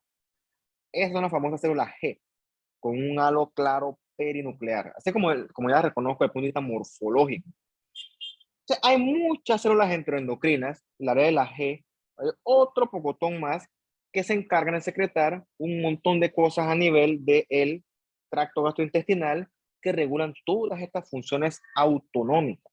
Después con calma te lees esto y ahí tienes un conocimiento extra para ti. Bien, las células enteroendocrinas también se pueden malignizar y generan estos famosos tumores neuroendocrinos que clínicamente se caracterizan por sobreproducción de hormonas. Este que está acá es autóctono, este me tocó a mí, son tumores que sobre todo aparecen en el intestino delgado. Curiosamente son tumores que histológicamente son de bajo grado, pero son tumores que hacen metástasis. Eso es como contrario. Algo de bajo grado debería ser indolente, pero hace metástasis, o sea que no es ningún bajo grado, es un tumor bien bravo, bien agresivo. Entonces el paciente va a tener síntomas propios de una sobreproducción de hormonas, como serotonina, el tipo va a tener un peristaltismo no controlable, ¿okay? Por ejemplo. Entonces, pues, estos tumores, al tener gránulos, eh, esto, tipo neuroendocrinos, son positivos para sinaptofisina, ¿okay? Sinaptofisina, cromogranina, y también es importante calcular el índice de proliferación. Bien, ya para terminar con el estómago, repito, hacia el cardio, hacia el píloro, son las regiones que son protectoras. ¿Okay? Por lo tanto, son regiones que tienen que secretar mucho moco. ¿Okay? Por eso encontramos son células, perdón, glándulas foveolares bien profundas, bien ramificadas, con bastante epitelio productor de moco. Repito, tanto en cardias como en píloro. Su función es secretar buco-moco. Repito o reitero, en este punto, ni en cardias ni en píloro, no vamos a encontrar mucosa productora de ácido, solo mucosa productora de moco protector. Ya con respecto al resto, pues esencialmente lo mismo, ¿no? En la submucosa encontramos vasos más grandes, en la capa muscular propia encontramos en una capa oblicua interna, después circular y otra longitudinal, que sirven para hacer las contracciones estas que van a mezclar todo el contenido del estómago. Y finalmente, externamente, hay una serosa, ¿okay? Que recubre al estómago. Bien, con respecto a la capa muscular propia, según el libro es común que existan leiomiomas en el estómago. La verdad es que yo he visto, pero tanto como decir comunes, pues no me atrevería. Esta es la estadística del libro, dice que 50% tienen leiomiomas. Según el libro de texto lo pongo yo, pero no me consta. ¿Okay? Digo, son tumores benignos, pueden crecer, hay que diferenciarlos de los tumores del estroma gastrointestinal que tú conocerás en patología. Y bueno, ¿no? Esto son tumores perfectamente benignos, igualitos a su contraparte del útero, leiomiomas. Comunes, existentes sí, pero comunes, pues no me atrevo a decirlo. Bien. Este fue el gran grueso, falta como media hora más y ya, porque lo que viene más es más cortito. Entonces me tomó unos minutos aquí, estando como un poquito agitado, porque esto toma esfuerzo y ya sigo. 3 minutos, pues.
Estoy listo, estoy listo. Entonces, ya realmente lo que viene es relativamente sencillo.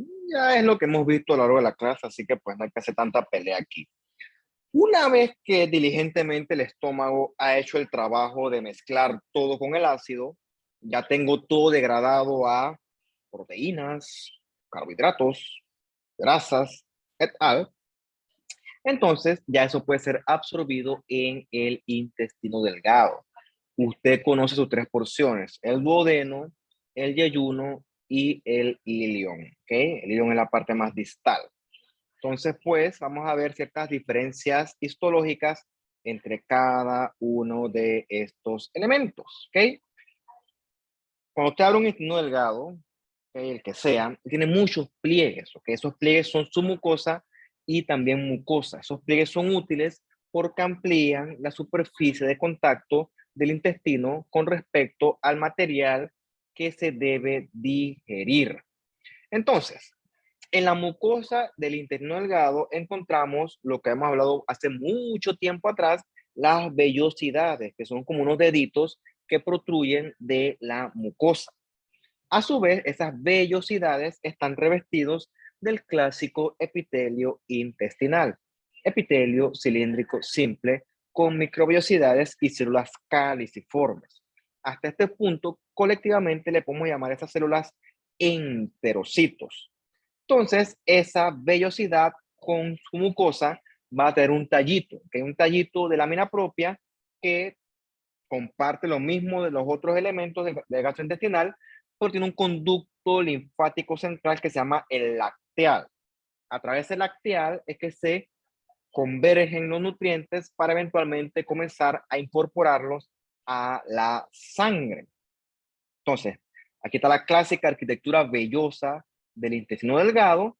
Entonces, cada una termina en una ramificación profunda, en una glándula profunda.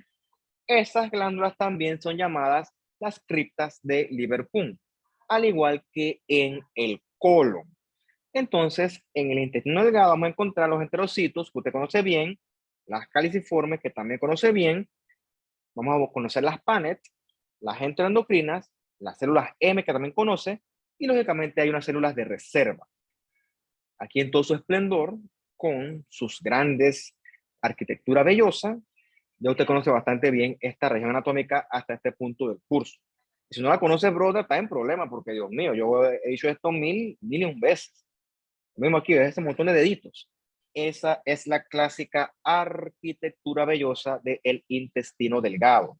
Todo eso atrapa muchos nutrientes para absorberlos durante el acto de la digestión. Los enterocitos, que son la clásica célula epitelial, son las que se encargan de la absorción. Ves que tienen bastante borde en cepillo con bastante glicocálix, que es Paz positivo, que se encargan de barrer literalmente con todos los nutrientes para absorberlos a través del conducto lacteal. Bien, mira esta locura aquí. Cada enterocito tiene aproximadamente 3000 vellosidades. Si mezclas eso con la microvellosidad, creo que lo dije mal, 3000 microvellosidades, mezclas eso con la vellosidad, con los pliegues circulares, vas a ver que el área de contacto de todo el intestino es realmente impresionante. Como dice aquí, 200 metros cuadrados. O sea, 2 veces mi apartamento aquí. Yo abro un itinerario, lo abro todo. O sea, 2 veces el apartamento. Qué locura. Todo eso absorbe. Bueno, el mecanismo de absorción, usted lo verá después con más calma en su clase de fisiología o de bioquímica. Requiere transportadores, requiere transformación de las grasas. Esto vamos a pasarlo porque la verdad es que consume mucho tiempo. Después te lo lees con calma de la leyenda. Bien. Las caliciformes también las conoces ya. Se encuentran entre los enterocitos y su función es producir moco. ¿Okay? Moco, como hecho mucina, que se hidrata a moco en la superficie del intestino. Ese moco es útil porque ayuda a que el contenido intestinal se movilice. Sin el moco lubricante, el contenido se estanca. Eso fuera malo. Bien. Más profundo, hay estas células rojitas. Alguna vez alguien me las preguntó qué son. Son las Paneth cells o las células de Paneth. Se encuentran más profundo hacia las criptas de Liverpool. Son células con función, de cierto modo, de defensa, función inmune. Esos gránulos tienen enzimas que nos protegen de ciertos microorganismos y los destruyen. Entonces tienen una función de mantener a raya a esos bichos invasores, las células de Panet. Bien, las endocrinas, pues ya hablamos bastante de ellas, pues tienen una función similar a su contraparte del estómago. Por ejemplo, también aquí detectan los niveles de ciertos nutrientes, como azúcares. ¿Okay? Detectan que hay azúcares y entonces pues llaman a que el páncreas secrete insulina y entonces así pues se comience la integración de esa azúcar. Hay una tendencia que llama que todo el gut, el tracto gastrointestinal, el tubo digestivo, todo es un gran órgano endocrino, ¿okay? Que cuando está sano, tu cuerpo está sano, pero cuando está enfermo, pues hay mucha enfermedad y mucha regulación hormonal, un montón de cosas que pues de buenas a primeras es duro integrarlas, porque tienes que pues, leer bastante para poder pues tener más o menos una idea global. Mucha hormona, muchos neurotransmisores, muchas cosas. Las células M no hay mucho que decir. Las microfolias que conocimos ya en la clase anterior del tejido linfoide, una función antigénica, captan los antígenos, los presentan y debajo de esto se forma un folículo linfoide para producir un anticuerpo que nos defienda frente al antígeno en cuestión. La lámina propia del intestino delgado, pues, va a tener sus clásicos linfocitos, que hay bastantes, producto del MALT, va a tener bastante músculo liso que va a mover esas vellosidades para poder captar los nutrientes, va a tener obviamente el lacteal, que es este que está aquí más clarito, y recuerda, no debemos encontrar neutrófilos, porque los neutrófilos no pertenecen aquí, pero los otros leucocitos sí, porque son parte del MALT. Si aquí hay neutrófilos, quiere decir que hay una inflamación activa. Quiere decir que algo está molestando a esta mucosa. Microorganismos, algún tóxico, algo, algún daño péptico, una úlcera. Bien. En la submucosa del intestino delgado, sobre todo a nivel del duodeno, ¿okay? Encontramos estas glándulas productoras de moco en el duodeno, ¿okay? En el duodeno. Esas son las famosas glándulas de Brunner que usted ya conoció en algún momento del curso. ¿Por qué son importantes? Porque cuando el contenido viene del estómago, eso es puro ácido. O sea, ese contenido teóricamente fuera a quemar el duodeno. ¿Y cómo el duodeno evita quemarse? Bueno, gracias a la producción de moco neutralizador de las glándulas de Brunner. Por eso es que esas glándulas están en el duodeno y no en otras áreas. Entonces, gracias a esa neutralización de ese pH, entonces las otras enzimas pancreáticas pueden actuar, lo que mejora la digestión. Entonces, ¿cómo reconoces el duodeno? Por la presencia de las glándulas mucosas de Brunner. Con más aumento aquí, ¿no? Grandototas, bueno, con más, no, no, son eso, no que tengan más aumento, clásicas glándulas tubulares productoras de moco, igualitas a la del ITRE, igualitas a la de Cooper, que veremos en la próxima clase, igualitas a cuál más, a las de acá arriba, las glándulas salivales, morfológicamente son lo mismo. La pregunta, ¿qué pasará si se deja de producir este moco? Bueno, entonces viene una cosa que se llama una úlcera péptica, ¿no? En el duodeno también aparecen úlceras, se llaman úlceras gastroduodenales también. Cuando se deja de producir el moco, el contenido ácido del estómago quema la mucosa del duodeno y aparecen úlceras en el duodeno.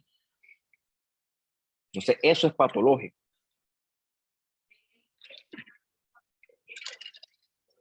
La muscular propia es parecida a los otros segmentos del tracto gastrointestinal, con sus respectivos plexos de Auerbach por acá abajo y más arriba, pues la submucosa el de Meister. ¿Okay? Hasta este punto todo se comparte y el intestino delgado está cubierto de su respectiva serosa. Ahí estamos bien con eso. Bien. Aquí más bonita ves las ganglionares del plexo de Auerbach, grandototas, clásicas neuronas, junto con sus celulitas satélites, ¿no? Bien bonitas ellas. Bien. Y la última sección de esta clase es el colon. Ya lo conocemos bien, ¿no? Vamos a repasar un poquito la anatomía. La función del colon es absorber sobre todo agua, electrolitos y movilizar lo que no se digirió, o sea, los desechos en forma de heces. Entonces, anatómicamente el colon comienza con el ilion distal y comienza en el ciego, que es esa parte plus, más dilatada. En esta sección está el apéndice. El apéndice secal tú lo conocerás bien cuando es tu curso de cirugía general. En el colon ascendente o colon derecho, colon transverso, acá va el colon descendente o colon izquierdo, acá en moreto el colon sigmoides y luego el recto. Unas regiones están personalizadas, otras no. Eso, repito, se lo vamos a dejar a su clase de anatomía. Pues lo traté aquí de poner con los colorcitos para que pues coincidiera. Bien, la mucosa del colon, a diferencia del intestino delgado, no tiene vellosidades. ¿Y por qué ocurre eso? Porque el colon no se encarga de absorber nutrientes.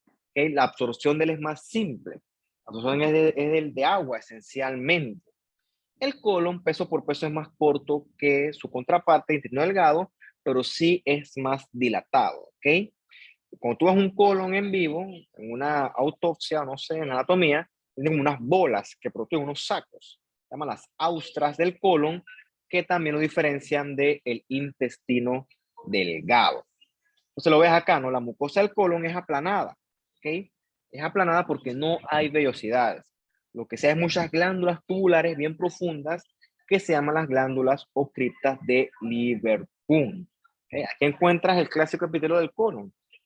Repito, hasta el cansancio, no importa a veces que haga falta, epitelio cilíndrico, simple, con caliciformes y microvellosidades. Si tienes pereza, le puedes llamar a estas células en este punto colonocitos. Entre los colonocitos hay microvellosidades y los espacios están abiertos. La unión intercelular está abierta, lo que te indica que es un epitelio especializado en la absorción de fluidos, ¿ok? Clásico colon, ¿no? Clásico colon, ve que es aplanadito, a diferencia de su contraparte del intestino delgado, epitelio cilíndrico simple con células caliciformes y microvellosidades. Una cantaleta, pero bueno, no hay otra forma de llamarlo. Lámina propia, con leucocitos, propio de él, repito, de hecho como 4 veces ya, no debemos encontrar neutrófilos aquí. Eso es anormal, eso es patológico. Todas estas caliciformes de las Lieberkühn lo que hacen es producir moco. ¿Okay? Teóricamente, entre más nos acercamos al recto, más caliciformes encontramos, porque lógicamente allí es que vamos a necesitar más para movilizar la materia fecal.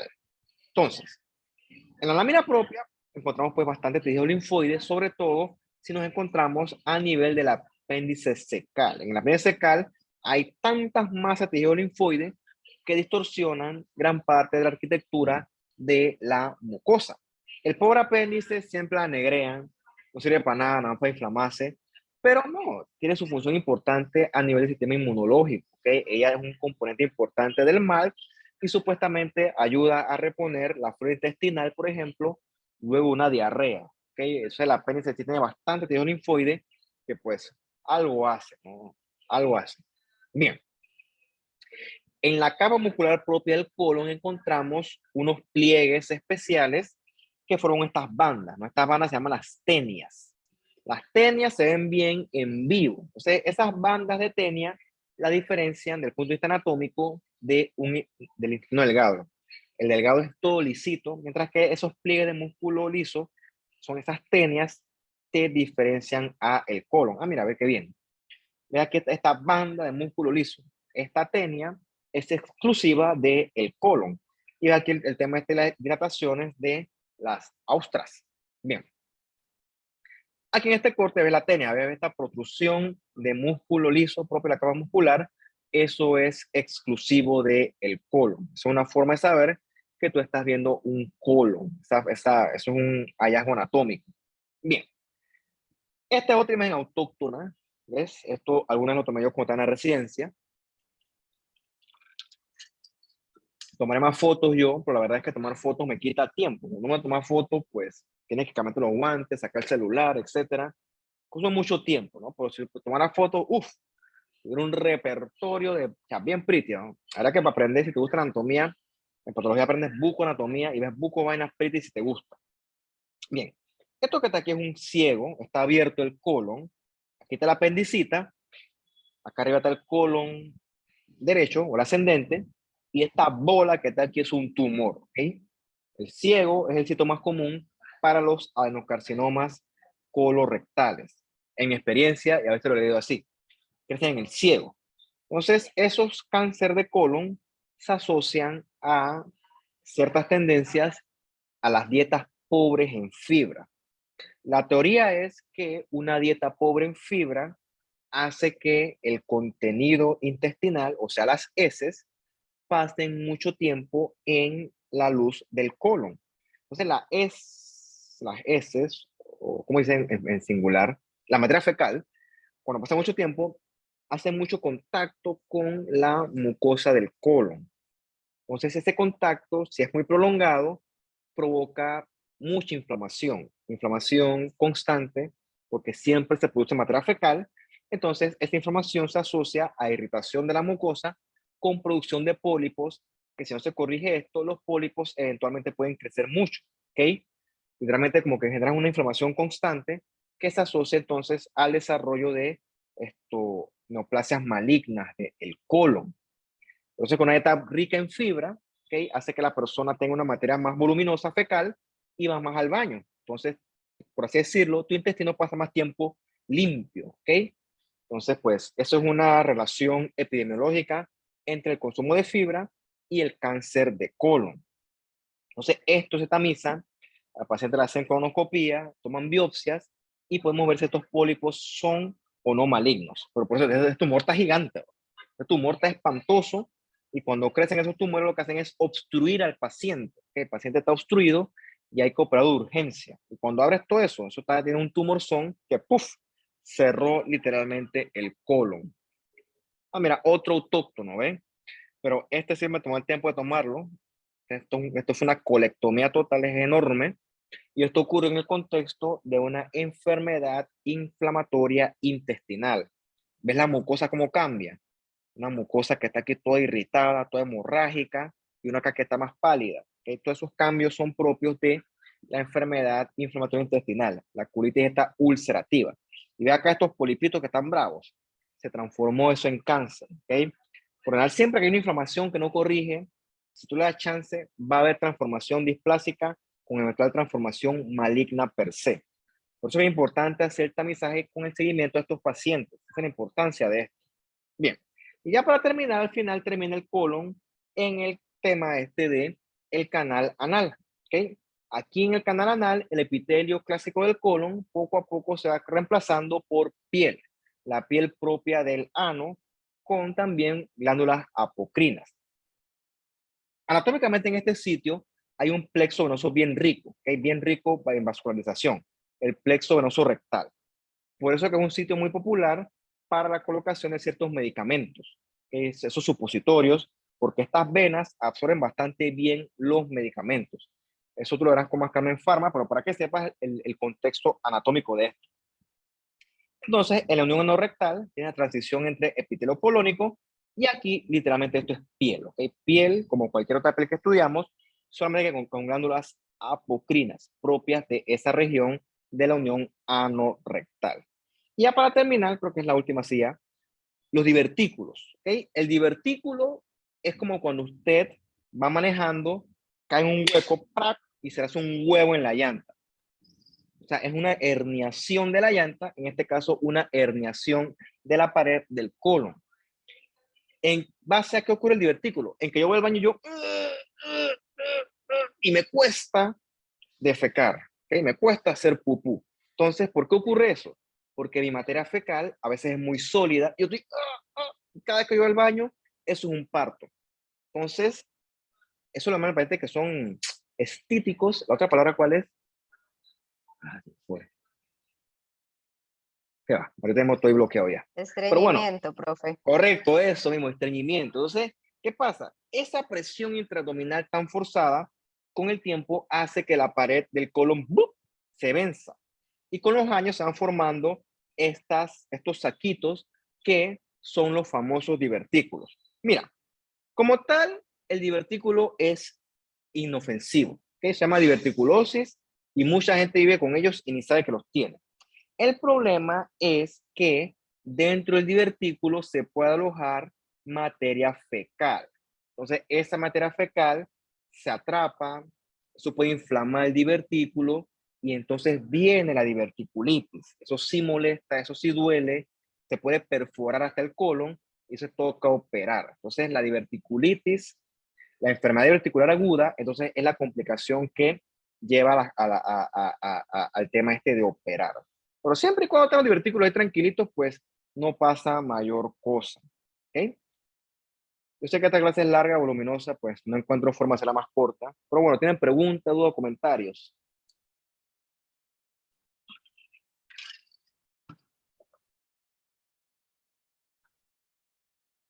Profe, una consulta. Todas las que tú quieras. En varios libros y documentos aparece que la unión ano-rectal presenta epitelio cúbico estratificado o cilíndrico estratificado. Tendrás que mandármelo, porque la verdad es que no, ahorita mismo no lo asocio. Porque si me lo manda, lo reviso y yo lo repaso, porque la verdad es que no me cuadra. Yo puedo repasar, no digo que no, pero mándamelo para revisarlo. Ok, Profe, ¿qué era? Profe, usted nos enseñó un colon. ¿Qué era lo amarillo, los bultos amarillos que estaba a su alrededor? Vamos para allá. Esto, Sí, correcto, eso. o también puede ser esto. Eso se llama apéndice epiploico. ¿Okay? Aumenta el apéndice. Eso es grasa propia de la celulosa del colon, que también está peritonealizada. Eso no es patológico, eso es normal del colon. Se puede tener grasa como propia del tejido subseroso. Es perfectamente normal ahí. ¿Qué más?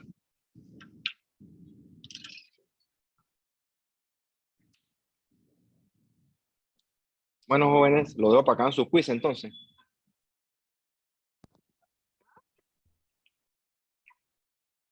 Ujú.